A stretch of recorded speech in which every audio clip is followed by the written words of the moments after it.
स्वागत है आप सभी का आपके अपने चैनल स्टडी विद एपीएस में। इस वीडियो में हम बात करने वाले हैं UP triple S C x-ray technician 382 post के बारे में। संभावित डीवी और फाइनल कट ऑफ क्या हो सकती है। General EWS OBC SC ST polls के आधार पर यह संभावित कट ऑफ क्या हो सकती है। तो पोल के अनुसार आपकी जो संभावित कट ऑफ है एक्सरे टेक्नीशियन के लिए वो क्या हो सकती है, इस वीडियो में हम बात करने वाले हैं। तो 5 दिन पहले मैंने एक पोल्स के थ्रू यहाँ पर पोस्ट किया था कि एक्सरे टेक्नीशियन में आपके आंसर की आने के बाद कितने नंबर बन रहे हैं। तो इसमें आप देख सकते हैं कि 324 अभ्यर्थियों ने लगभग भाग लिया है इस पे, और 324 अभ्यर्थियों ने भाग लिया है। और यहाँ पर आप देख सकते हैं कि 40 से कम 30% आ रहे हैं, और 40 से 50 के बीच में 36% आ रहे हैं, 50 से 60 के बीच में 15%, और 60 से ज़्यादा 19%।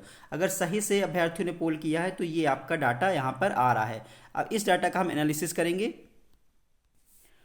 उससे पहले बात कर ली जाए कि आपकी जो एग्ज़ाम है वो 15 दिसंबर को संपन्न हुआ। उसके बाद आपके जो शॉर्टलिस्ट कैंडिडेट थे, जो मुख्य परीक्षा के लिए शॉर्टलिस्ट किए गए थे, वो आपके 2728 अभ्यर्थी थे जो शॉर्टलिस्ट किए गए थे। उसके बाद मुख्य परीक्षा कितने अभ्यर्थियों ने दी, तो जो जो लगभग अभ्यर्थियों की संख्या है वो लगभग 2000 ऐसे अभ्यर्थी हैं जिन्होंने मुख्य परीक्षा दी है।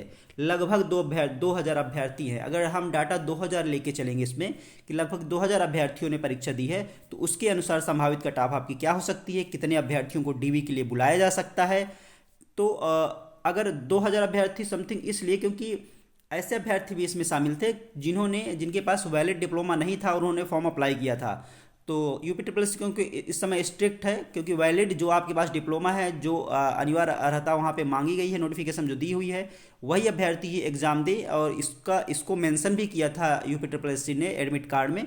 तो इसको लेकर के काफ़ी अभ्यर्थियों ने परीक्षा छोड़ी है। तो लगभग जो डाटा है वो 2000 के आसपास अभ्यर्थियों का है कि लगभग 2000 अभ्यर्थियों ने जो एग्ज़ाम जो है एग्ज़ाम में पार्टिसिपेट किया, जो मुख्य परीक्षा दी है। तो ये संभावित है 2000, इससे थोड़ा बहुत ज़्यादा भी हो सकता है, लेकिन ये हम 2000 लेके चल रहे हैं यहाँ पर। तो ये जो 324 वोट हैं इसमें, तो 324 अभ्यर्थियों ने जो भाग लिया है, तो इसमें लगभग आपका यही एवरेज आ रहा है। जो एवरेज है आपका वो 66% आपका 50 नंबर या उससे नीचे हैं, तो लगभग आपका 66% यही आ रहा है। काफ़ी समय से जब 100 था, जब 100 वोट पड़े थे, 100 अभ्यर्थियों ने पोल किया था, 200 ने किया, तब भी लगभग डाटा यही आ रहा था।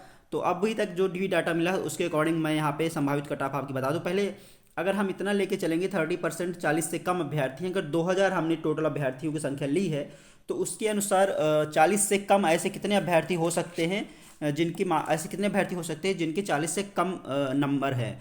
तो ऐसे अभ्यर्थियों की संख्या लगभग 600 के आसपास हम ले सकते हैं अगर 200 अभ्यर्थियों ने भाग लिया है। 200 अभ्यर्थियों ने अगर 2000 अभ्यर्थियों ने मुख्य परीक्षा में भाग लिया है, तो 600 के आसपास आपका 40 से कम ऐसे अभ्यर्थी होंगे।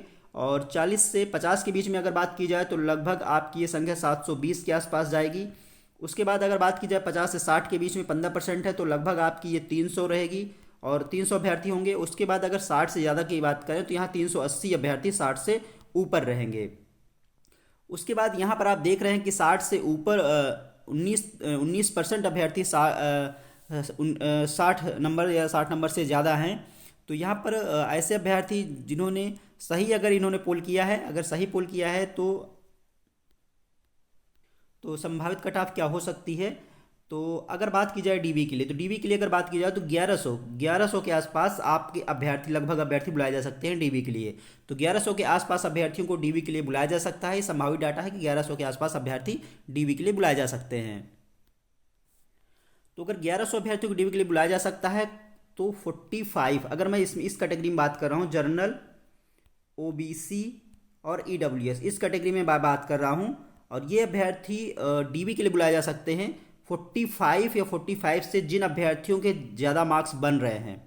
45 या 45 से ज़्यादा अगर जिन अभ्यर्थियों के मार्क्स बन रहे हैं, वो उनको डीवी के लिए कॉल आ सकती है। इस पोल के अकॉर्डिंग अगर हम बात करें तो इस पोल के अकॉर्डिंग 45 प्लस जिन अभ्यर्थियों के हैं, तो वो है अभ्यर्थी डीबी के लिए बुलाए जा सकते हैं। 45 जनरल ओबीसी और ईडब्ल्यूएस में अगर कैटेगरी में 45 या 45 से ज़्यादा मार्क्स हैं, तो उनको डीबी के लिए बुलाया जा सकता है।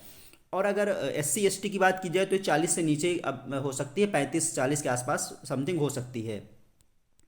उसके बाद अगर बात कर ली जाए फाइनल कट ऑफ क्या जा सकती है, तो फाइनल कट ऑफ का एग्जैक्ट डाटा तभी कंफर्म होगा जब आपका डीबी हो जाएगा, लेकिन उससे पहले जो संभावना है कि फाइनल कट ऑफ क्या जा सकती है इस पोल के अकॉर्डिंग, तो अगर बात की जाए फाइनल कट ऑफ की, तो अलग अलग कैटेगरी की अगर मैं बात करूं,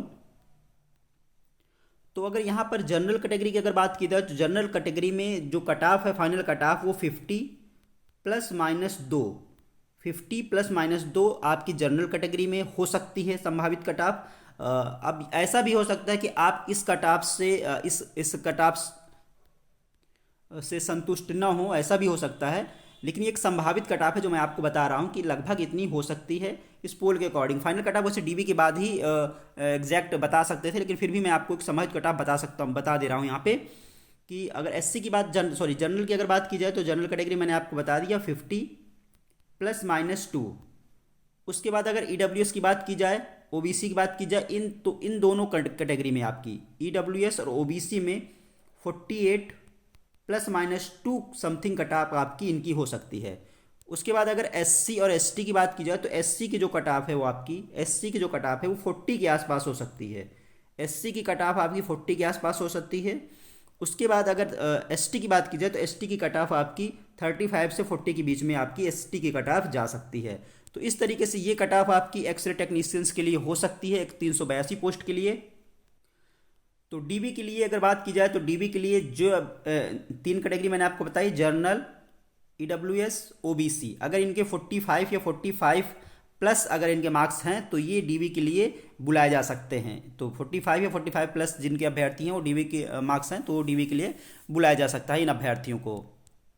और उसके बाद क्लियर होगा कि कितने अभ्यर्थी ऐसे हैं, मतलब ऐसे भी अभ्यर्थी हैं जिनके मार्क्स ज़्यादा होंगे और उनके पास हो सकता है वैलिड डिप्लोमा ना हो, जिनके मार्क्स भी ज़्यादा हों और हो सकता है उनके पास जो वैलिड डिप्लोमा ना हो तो वो बाहर हो जाएंगे डीबी में। तो इसलिए कट ऑफ आपकी कम भी हो सकती है और हो सकता है ऐसे अभ्यर्थी जो जिन्होंने वोट किया जिनका 60 नंबर से ज़्यादा है तो हो सकता है उनके पास वैलिड डिप्लोमा हो तो कट ऑफ बढ़ भी सकती है। तो ये कुछ संभावित कट ऑफ है जो मैंने आपको बताई है। तो लगभग आपकी ये कट ऑफ हो सकती है। अब आप इससे संतुष्ट हो या ना हो, लेकिन फिर भी जो भी मेरे पास डाटा था उसके अकॉर्डिंग मैंने आपको लगभग संभावित कट ऑफ बता दी है एक्सरे टेक्नीशियंस की 382 पोस्ट की। तो एक्सरे टेक्नीशियंस की मैंने आपको बताया था कि एक्सरे टेक्नीशियंस की जो रिजल्ट की अगर बात की जाए तो रिजल्ट एक्सरे टेक्नीशियंस का मुख्य परीक्षा का जो रिजल्ट है वो मार्च में आ सकता है। मार्च में तभी आ सकता है जबकि वो आपको पता ही है कि एक कोर्ट केस है जिसकी वजह से कुछ वैसे इफेक्ट तो ज़्यादा आपकी भर्ती में नहीं पड़ेगा, लेकिन उसकी वजह से आपका जो रिजल्ट है वो देर हो सकता है। तो मार्च में संभावना है कि आपका जो रिजल्ट है वो जारी कर दिया जाएगा मुख्य परीक्षा का डीबी के लिए। तो ये संभावित कट ऑफ थी डाटा के अनुसार जो मैंने आप लोगों के साथ शेयर की है।